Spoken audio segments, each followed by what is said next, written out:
Good morning po sa inyong lahat dyan. Nandito po ako sa Barangay La Pilipina Road. So hinatid ko po yung aking kapatid dito sa kanyang eskwelahan. So ito po yung makikita nyo dito na side ng Tagum City, na kung saan ay kakaiba sa mga dinadaanan din natin at mga naipapakita ko sa inyo na daan. So dito kapag umaga makikita nyo na medyo marami talaga yung mga nakakasalubong mo at nakakasabayan mo, kahit ganito kaliit yung daan dito. 2 lanes lang po mostly ang nakikita nyo dito na daan, pero ganyan po kadami ang nakakasabayan nyo dito papasok at palabas po dito na side kapag umaga. Kung mostly nakikita nyo sa mga videos ko or sa mga vlog ko ay yung mga magandang mga daan na makikita nyo dito, or yung mga nagtatag-a sa mga palm tree sa gilid ng daan or sa ilalim ng flyover o sa itaas at sa downtown na kung saan ay talagang mapapawaw ka sa ganda ng mga daan dito.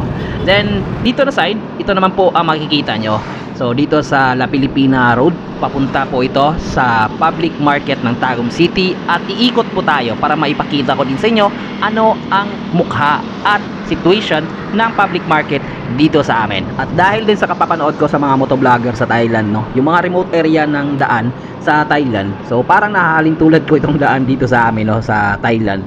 Halos kaparehas lang kung titingnan, pero hindi katulad itong mga tricycle, kasi parang walang ganito sa Thailand na mga tricycle na katulad dito sa amin, na kung saan ay kulay green ang lahat ng mga tricycle namin dito. Pero when it comes naman sa ambience, yung ganitong klaseng mga nakakasabayan mo, dami mga motor na nakakasabayan mo, nakakasalubong sa daan sa ganitong klaseng 2 lanes lang, ay parang masasabi ko din na parang Thailand lang dating, no. Pero yun lang, para sa akin ganun lang talaga yung naiisip ko sa kakapanood ko sa mga motovlogger din na kaibigan natin dyan sa Thailand, no. At nga pala, sa mga bago pa lang dito sa aking video, sa mga hindi pa nakasubscribe, don't forget to like, comment at pakishare ng video na ito. Subscribe and click the bell para updated kayo sa mga bago nating na-uploads dito sa aking YouTube channel. So daghang salamat sa suporta, at saka kung ikaw ay taga Thailand na motovlogger din, hopefully mag-comment din kayo dito, no. So shoutout sa mga kaibigan natin dyan sa Thailand, no, na nagmo-motovlog din. And also daghang salamat, no, sa mga tagumenyo na nakasubscribe dito sa aking YouTube channel, at saka sa mga nanonood na mga tagumenyo dito sa aking YouTube channel. So shoutout sa inyo o daghang salamat sa inyong tanan. At nga pala, no, speaking sa tagumenyo, grabe yung suporta na binigay ng mga tagumenyo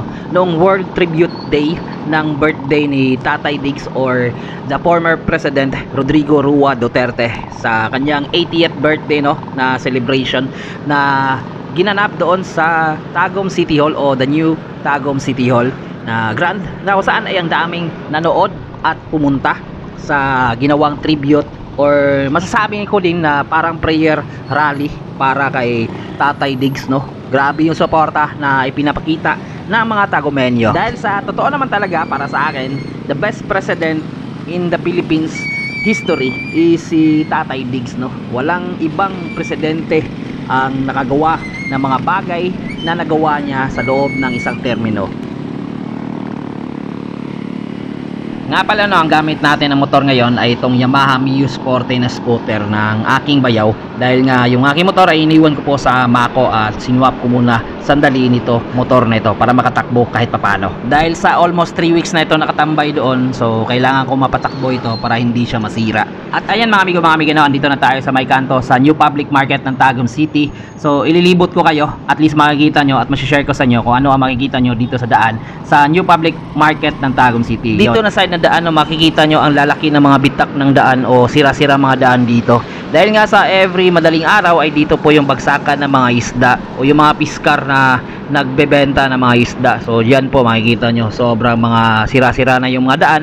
So ilang ulit na din yang inaayos, pero yan, nangyayari pa rin yung mga bitak-bitak na daan dahil nga sa laging nababasa at mga ganyan, kaya na lang yan na mga piskar na every madaling araw. Diyan kasi binabagsak yung ibang mga toneladyang mga isda na galing pa sa iba't ibang mga lugar. At yan po ang makikita nyo dito na side, no, sa new public market ng Tagum City. So marami din kayong makakasalubong na mga bus dito, dahil dito sa may likod na bahagi ng new public market ay nandito po yung bus terminal ng Tagum City. So dito na side, yung sa gilid na yan ay mga prutas po ang nakapaninda dyan. So dyan po kayo bibili kapag naghahanap kayo ng mga prutas. at saka mga gulay. So dyan, nakahilera po yan dyan. At ayan nga po, ito po yung makikita nyo na bus terminal dito sa amin.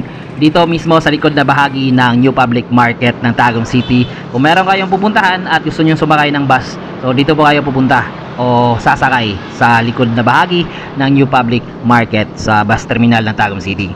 So ito po yung makikita nyo sa palibot, no? So iikot po tayo para makita nyo din yung iba't ibang bahagi na makikita nyo dito sa may New Public Market ng Tagum City. So dito na side is meron din mga terminal na mga van dito na side kung kayo ay pupunta sa mga iba't ibang lugar dito. So dito nakapalibot yung mga terminal, no, na mga bus, van at sa mga jeep. So dyan, dito lang yan sa New Public Market.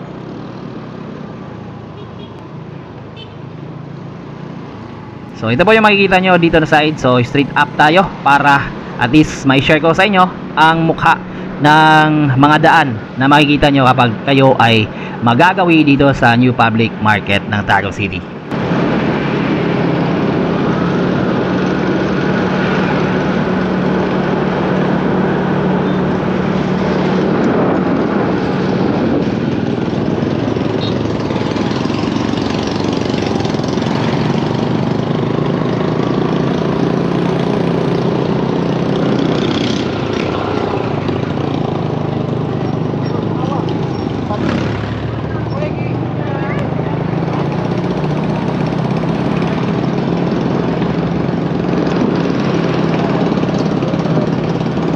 At ito naman po yung pinakaharap na New Public Market ng Tagum City, no? Dito po na side, makikita nyo yung signage ng Tagum City Public Market. So ganyan po ang mga eksena at ambience na makikita nyo dito sa amin, no? At lalong lalo na kapag madaling araw, madami po talaga yung mga tao na pumupunta dito sa Public Market ng Tagum City dahil yung ibang mga karatig bayan ay dito po namamalingke. And nga pala, no, shoutout sa ating mga solid na subscribers, lalong lalo na sa mga OFW na hindi na nakakauwi ng Tagum City.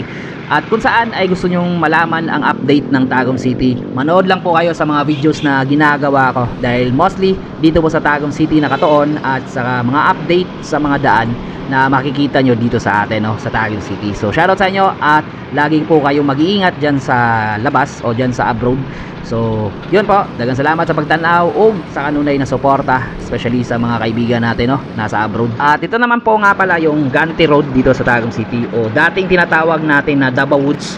So ito na po yun at marami na po talaga yung mga establishment na nakatayo dito na side, no. Sa dami ba naman ng mga negosyante na dito mismo sa Tagum City nagtayo ng kanilang mga negosyo. So yan po ang update dito sa side, no, sa Ganti Road, mga amigo, mga amiga.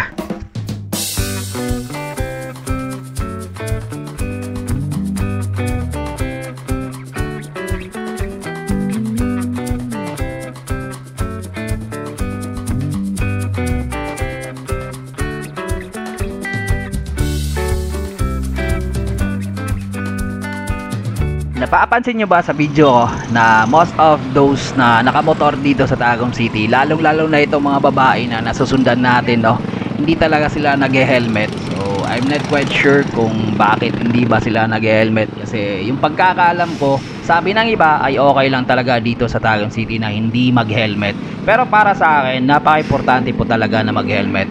Kung meron ma-ordinansa na okay lang na hindi nag-helmet dito sa sentro bahagi ng Tagum City o within dito sa Tagum City, mas mainam pa rin na meron tayong helmet na suot while nagmumotor dahil for safety purposes at hindi natin alam kung kailan tayo madidisgrasya at hindi rin natin hawak yung utak ng mga nakakasabayan natin ng mga driver, kasi maaari tayong madisgrasya at mabagok yung ulo natin.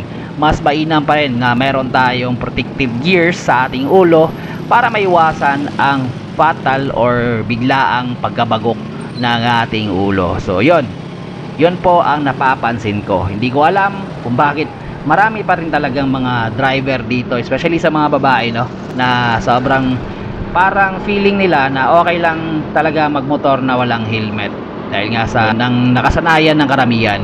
So hindi naman siguro kabawasan sa pagiging isang maganda yung pagsusuot ng helmet, lalong-lalo na sa kababaihan dahil meron tayong mga pamilya na naghihintay sa atin sa bahay sa pag-uwi. So importante, safety purposes, safety first, talagang mag-helmet kapag nagmomotor po tayo. Malapit man o malayo ang ating pupuntahan. So importante mag-helmet mga amigo mga amiga.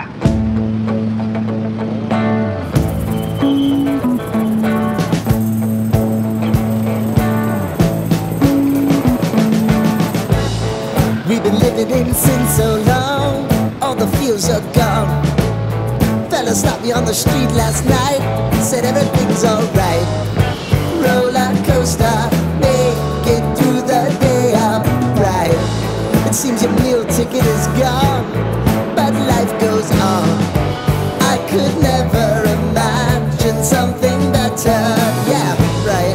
Now you're cooking on high heat in the middle of the street. Roller coaster, take me to a better time. Let's go! Oh, sing your high line with the roller coaster of life.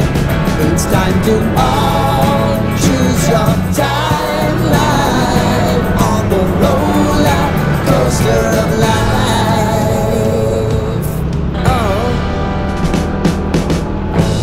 You seem to easily forget how to place your bet.